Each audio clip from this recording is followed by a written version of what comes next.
Hello and welcome to Winter Disco Tabletop Gaming. In this video we are checking out the Necrons Codex. We've already looked at the Space Marine one, and now it's time for the Necrons. The new Necrons. The new, pretty shiny boys, but not so shiny. More face falling off and holes in the head and not really doing that well, but they've come back to take over the galaxy once before. They've had their million-year sleep and they're woken up and they're still not happy. So, quickly, let's have a look, compare it to the Space Marine Codex. You can tell, the Necrons is almost half the size. I don't know the exact page numbers off the top of my head to compare them, but clearly a hell of a lot smaller. That's okay. There's a lot more content that they need to go through in the Space Marine one, because they go into a lot of detail about different chapters and a bit more background material about different units and a whole bunch of new stuff in there, which is really cool. And there's also almost 100 units that they have to go over. So, far less content for this book. But let's have a look. Obligatory, lots of faces. Some cool different color schemes there already. So, aeons have they slumbered while stars have wheeled through the heavens and empires have risen and fallen to dust. Yet all things have their time, and amidst the flames and madness of the galaxy's death throes, so theirs has come again. So, they've been dead for a while. Alright, so, contents-wise, they go through a bit of the background, it goes through all the different dynasties, some of the different things, like things about tomb worlds, some of the different characters, and goes to do a bit of a showcase of all the different models, almost 10 pages of that. And then we jump into the rules. So 48 pages in, we get into the rules. So we get a lot about the Battleforge rules, the army rules, match play rules, about 10 pages of Crusade rules, which is, for me, the most interesting part. And then all the different data sheets. So tons of different characters. And like with the Space Marine one, and generally, I don't go through the rules too much, but I will pick out something like the Silent King, because that's pretty cool.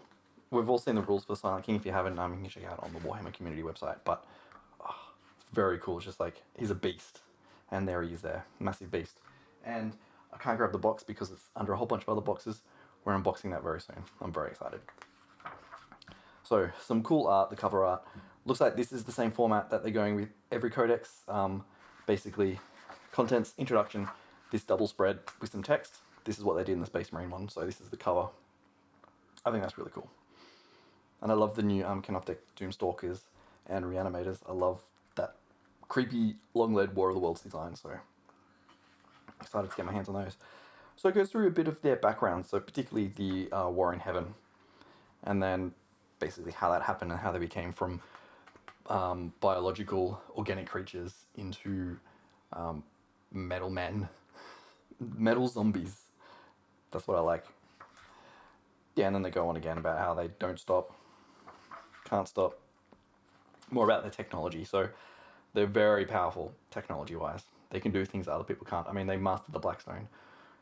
So, pretty strong. Then we go into one of the war zones, Amenhotep II. Some nice background stuff. Very cool art. I love all the new art. Particularly we have the Void Dragon down in that one. The Void Dragon design. I love that design. It's one of my favorite models. Excited to get that when it comes out. So then a bit more on the tomb worlds. About what a tomb world is, which is basically just a dead planet. Not even really a dead planet, it's just a Necron world where they've all gone for a long sleep. And we see where the Empire is waking up, and they have a lot of space. They really do. Like, you look at Sortek, it's like, look at that big, massive area there. It's like, they're everywhere. So you can just see that they did have control of the galaxy. They were a galaxy empire, far bigger than what humanity is. It actually points out some Blackstone fortresses too, which is very cool. So we've got the one up there and the one there. I don't know which one the game Blackstone Fortress is set in with Precipice. I always got the feeling it was probably this one over here. But it could be that one there. I don't know, I'd have to look at the maps to really figure it out. But yeah, all the different worlds, different areas of space, which just give you that little tiny bits of background, which is always nice to have. And it goes into how the Necrons are structured. So you can see where the different models then come into play in the different units. So more background info, which is very nice. I love background info. The more background info, the better. So now we have the different dynasties. So the big one for this edition of 40k is this one here. Zarakan, Zarikan, depends how you want to pronounce it. Who knows? I just couldn't be bothered pronouncing it properly. So it goes through all the different dynasties and all the different minor dynasties. So like the Novok, the blood-spattered butchers, very nice. I like that one. And then all the different other dynasties. So similar to pretty much every other faction, you have the main ones, but then you have some smaller ones as well. So basically to give you your own options, which is cool. So they're all sort of based on, dynasties when you look at it from a historical perspective, sort of royal houses and different bloodlines. So of course there's going to be other bloodlines that aren't as powerful, and possibly millions of years ago they might have been super powerful, but then their power might have been taken, their power base stripped away from them, and now they're a much smaller little setup. But that just gives you ideas of what you can do, and there's some rules for that later on. Now we go into this, the Silent King. Yeah, the art here is just so, I love it. I love how everything's just green. These floating things, we don't know what they are. We don't care what they are. It doesn't matter. We just have the Silent King up there coming into being, which is very cool. I do like it. I do apologize for my sore throat. A bit scratchy today. Been doing a lot of talking. So there's lots of cool stuff. So the Silent King itself, this little piece here, I haven't read anything here. I've flipped through the book very briefly and picked out some points, but I want to know what that is. It looks like it could be a possible ship, but it could just be a nice, cool design. But whatever it is, I like it. Yeah, so the Silent King gets, 4 pages? 3 pages and some art. Because, let's be honest, he's the man. He's the man.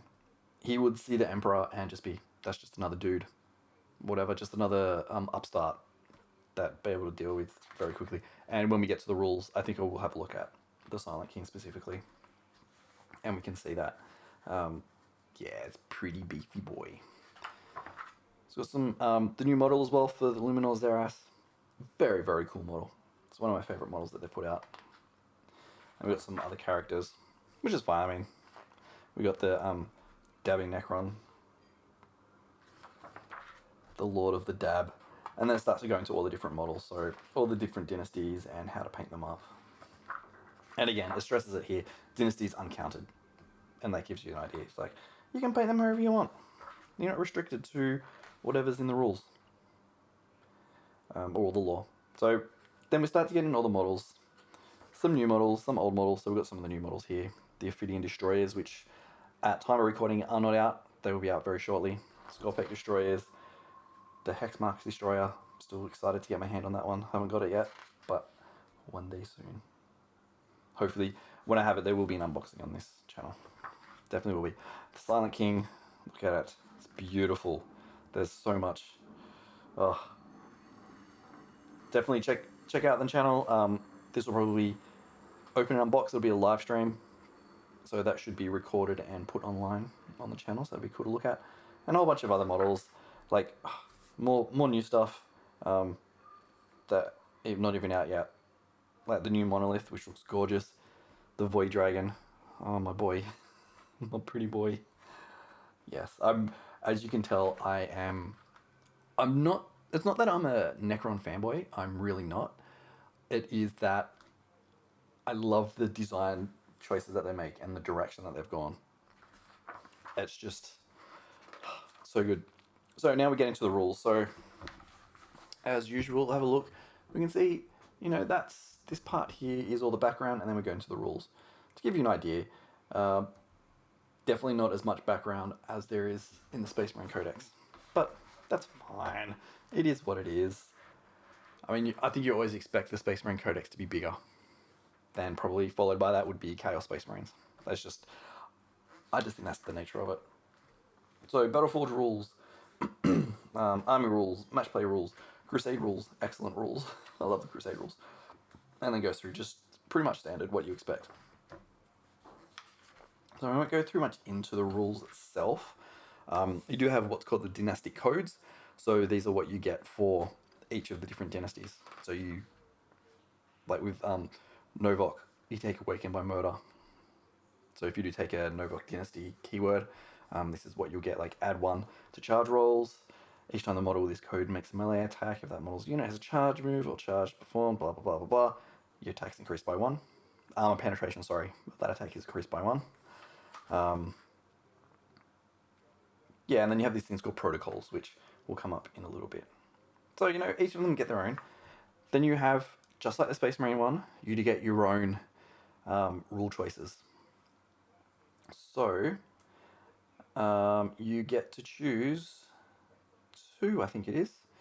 If your chosen dynasty does not have an associated dynastic code, which is on the previous pages, you must instead create their dynastic code by selecting 1 code from the dynastic traditions list below. Unless you selected...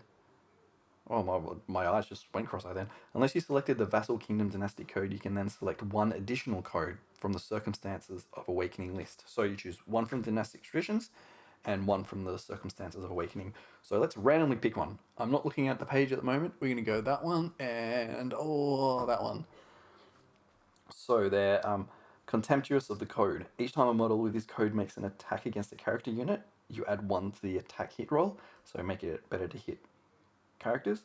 And then Warrior's Noble. Each time a noble model with this code makes a melee attack, reroll a hit roll of 1 and reroll wound of 1. So I get the idea that these are it's almost similar in my mind to what I rolled up or randomly generated for the Space Marines in the Space Marine Codex. They're very warrior-like, noble, chivalrous, if you can say that about Necrons, but they're very much about the structure and order of their dynasty. So you do have very much a caste system where if you're in power, you are respected, you set the rules and the laws, and if someone else in that dynasty tries to overtake you or take you out, whether it's politically or through force, then there are like set rules around kind of battle.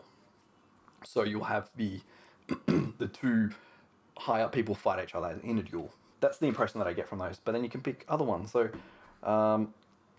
Superior Artisans. Each time a unit with this code is selected to shoot or fight, you can reroll 1 wound, and we go Healthy Paranoia. Add 3 inches to the range characteristic of ranged weapons that models with the code are equipped with. So these guys, this dynasty is very clued into the science. They know what they're doing, and that comes out of their paranoia. They are so afraid of losing their hold for whatever reason. Maybe they were betrayed at some stage and they're trying to shore up their base through technology means. Or maybe they awoke and they're not okay. They're not all right in the head. So I love these kind of things. You can, and from that little description I just came up with out of the fly, from freaking random stuff, I just have so many ideas. So this is what I really love. This is probably some of my favorite stuff in these codexes because it just sparks off so many ideas. All right, stratagems. If you know the channel, I'm not big on the rules, so we're going to skip over these, but feel free to have a look at them. A lot of them are already being up on the Warhammer community website and other websites, but, you know, they're all themed, which is very nice. So we've got some more there. Whole bunch, so we've got like 4 pages, and then some more specific for the dynasties. So Novok can take blood rights, which is cool. And very creepy art. I love just so green and just hordes of killer robot zombies. Love it. So now we get into the Cryptek Arcana. I haven't looked into this too much, but basically you can give things to your Crypteks, which is really, really cool. I love it. So let's look at a Dimensional Sanctum. So Dimensional Sanctum, it's 1 power and 15 points. 1 power or 15 points. And you get the Dimensional Translocation ability. So that's a rule later on, so probably not a good one to look at. I'm just trying to find a short one. So the Photonic Transsubjugator. So that one is 1 power for 20 points. So if you have a Cryptek, you can give them one of those. And once per turn, the first time a saving throw is failed for the bearer, the damage characteristic of their attack is changed to 0. So it just sort of takes that energy that they would get hit with and it sends it away. So lots of cool little items here, which is very interesting. I love it. And honestly, I think it's just cool that you get that little bit of just a couple of sentences here and there about different kind of things. Like with the Dimensional Sanctum, it's a personal dimensional pocket reality. It was specifically crafted for them, and they can emerge into battle at will, so they can sort of teleport in. I think that's really cool. So with one of the dynasties I came up with before, the Paranoid one, you would probably want to take... I don't actually know. I can't think of anything. Something that's sort of protecting. So probably the Transsubjugator. I think that'd be really cool if that ideas. Then we get some more of the Warlord traits, which is very nice. So you can pick up a whole bunch of different stuff. So Eternal Madness is one. Each time this Warlord makes a melee attack, you can reroll the wound roll. Again, pretty much you could probably... That would be named and themed something different in any other codex, but, it's great. The Warlord's sanity suffered during the Great Sleep, and now he's driven by a wrathful zeal. I love it. I just love... These are the little italics text. They're the things that make these books. Instead of just bare bones and just structure and kind of very dry stuff, it just gives it meat and makes it far more interesting. And then we have different dynastic warlord traits. So if you are from that dynasty, you can take that one. Okay, Relics. Again, very similar in a way to the Cryptek Arcana. Relics, it's cool. Lots of relics, lots of different stuff. And with awesome names like Orb of Eternity, the Voltaic Staff, the Veil of Darkness, Void Reaper, the Arrow of Infinity, Conduit of Stars. Like, very cool names. Like, it just, so much thematic stuff there. And there's more stuff now because we've got the Catan as well. Catan, Satan, depends how you want to pronounce it. I go Catan. So you can give them all different powers, which is cool. Alright, so Crusade rules, pretty much the same. Agendas themed to these guys. So where the Space Marine one had one, I think it was something of the Gene Seed or the Gene Seed, finding the Gene Seed, whatever it was.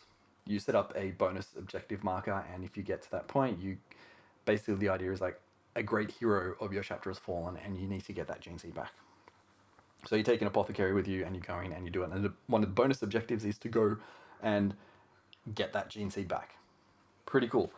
So in this one, let's go with something that's a bit simpler, or a bit more interesting. No, let's go more interesting. So territory imperative. So during the Great Sleep, the Necrons once exploring territories were steadily eroded, conquered, and parceled by other beings. Wow. Words. Difficult speaking. Now that they are rising once more, the dynasties are loath to lose any more ground. So you keep a territory imperative tally for each Necron unit in the army. Add 1 to the unit's territory imperative tally each time it destroys an enemy unit that started the turn within 3 inches of an objective, and each time it completes the territory imperative action. So you get to do an action there called territory imperative. At the end of the movement phase, 1 Necron infantry from your army that is within range of an objective marker, lots of text, and you do this thing, and you get, I'm not going to read the whole thing, you get a point on to your territory imperative. And then each unit gains a number of victory points equal to their territory imperative tally. That makes sense. It's themed to the Necron army. They don't want to lose any more territory. They're trying to shore up what they have left. So very cool. So there's a few more there. Won't go into them. Then we got Requisitions, and you can buy like some Cryptek Arcana for different characters and a whole bunch of stuff. And again, battle traits themed to the army. So for example, we go look at a Cryptek one. Energy Savant, able to perceive the living currents of cosmic energy that power their stave. This Cryptek can channel its power with increased efficiency or efficacy. Once per battle in your shooting phase, after this has shot, you can shoot again. Very cool. And again, this is all tied into the Crusade rules, which, you got to go back to the rulebook and check it out. Then you have this interesting thing, and it took me a moment to figure what this meant. So you have a dynastic epitaph. I can't pronounce it. Yes, dynastic stuff. So basically, every battle you roll on this table. So you roll d66, so 2d6, and then 1 to 6 on each of them, and then you get, I think it was, every third title you gain. So this is for Warlord, is a Necron noble. That's what you do. So every battle you roll on this. Every third title you can select one of the dynastic abilities shown opposite for that characters on this page. Increase its crusade points by 1 for each of the abilities selected, and you can't have more than 5 of these abilities, and you can't take it more than once per crusade force. So you play 3 times, you get different ones. Very cool. For example, 33, he who spits upon the ancient codes. There's just some cool stuff. So it would be random name, uncorroded slayer of empires.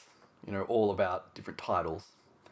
And then you get to pick one. So, Arcane Collector. This Necron yearns to understand the mysteries of the galaxy, seeking to study the artifice of each of its other races to learn how best to subjugate them utterly. So the rule for that one is each time a melee attack is made by this noble, Each time a melee attack made by this noble destroys an enemy unit that has a relic, this noble gains 2 experience points. So they're just they're getting recognition, and from that they become more powerful. I like it. Like Loyal Servant, once per battle, if this noble is on the battlefield, you can use 1 strategic police stratagem for 0 command points. That's probably a really powerful one. Kind of cool. And then we got weapon enhancements, so you can enhance weapons, battle scars. And then we go into Crusade Relics. Again, I'm going to skip over all of this. You can pause the video if you want to have a look into them. But like cool stuff like Transdimensional Shroud. Just sounds awesome. Alright, now we go into different armies. Different Crusade forces. With all their images. Alright, data sheets. They do have something called command protocols. So, if every unit from your army is from the same dynasty, and you select a noble model to be your warlord, this unit is eligible to benefit from this ability. Right. So, as you do this, you have a different protocol each turn. That's my understanding of it. So there's 6 different protocols, and each time you change one. So for example, let's get a simple one. Protocol of Undying Legions. So there's 2 directives, so you can choose either one.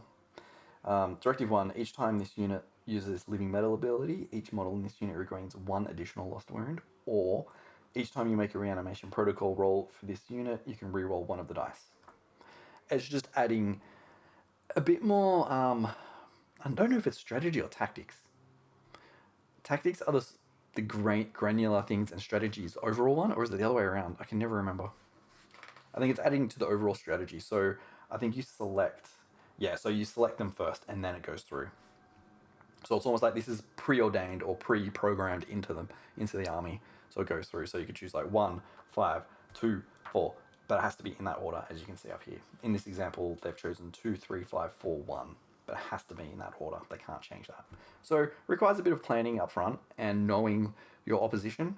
But at the same time, if you want to go completely narrative, just theme it into your army. It's cool. All right. Data sheets. Lots of characters, which was different to the Space Marine one, which didn't have any characters, if I recall, because they're going to release all the chapters in supplements and have all the different characters in there. So I'm not going to go into them. Pretty straightforward. I do love the design, how now we have the images, the actual painted models in there. I think that's a really cool idea. Not always good for models that aren't released or don't have models, but I think they're definitely going that way. Well, Games Workshop is going that way of having only data sheets that have models, where previous was like, hey, here's all our data sheets, and we might not have models for it. So, but you can always keep bash models up. So I'm just sort of skipping through. We got these new ones here. I think definitely the Psychomancer and the Chronomancer and the Plasmancer are new. I don't think the Technomancer is new. Correct me if I'm wrong. I'm not a big Necron person. But yeah, I love both these models. I wish this had the full model. I'm so excited for these two to come out. I'll definitely be getting them for the channel. Then we go through stock standard stuff. I'm really not going to spend too much time looking at it until we get to some super special ones. Then we go into Catan's Shard of the Void Dragon. Very cool. It's such a good model. Just look at it. It's huge. Oh, I love its wings. Then we got some more little bits and pieces. Some more like fast attack options. Some more heavy attack. Like different transports and flyers. An obelisk, tesseract vault. Very cool. And a monolith. And now we have the Silent King. She takes up an entire page. 23 power.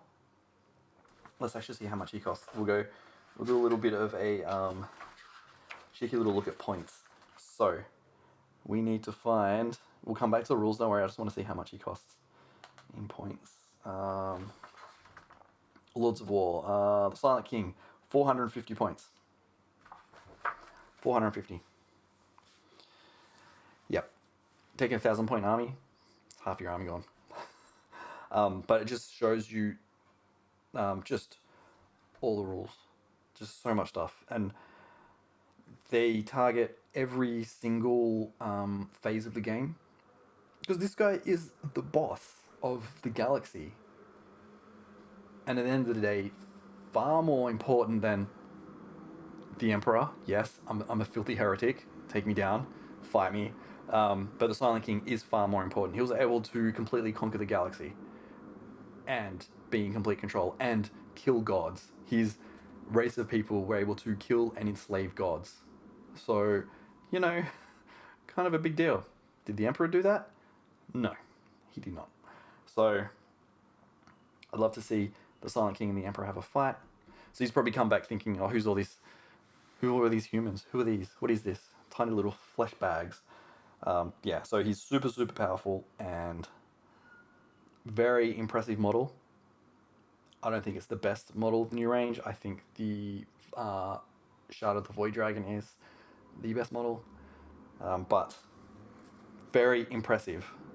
I love the idea that it's 23 power. Just ridiculous. And we got the terrain, but not really terrain. It's a fortification. And weapon profiles, but they're all in the profiles of the what are they called? Units themselves. And points value, and there we go. Glossary and reference. So a quick little reference if you need to go, oh, what's the dimensional translocation? Okay, during deployment, okay, do that. All right. Simple. I think that's really good to have right at the end, just in case you need to grab that.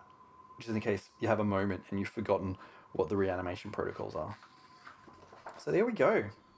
Lots of stuff. It sort of was a bit of a rambly video, but I like it. I want to sit down and kind of get my head around the army itself.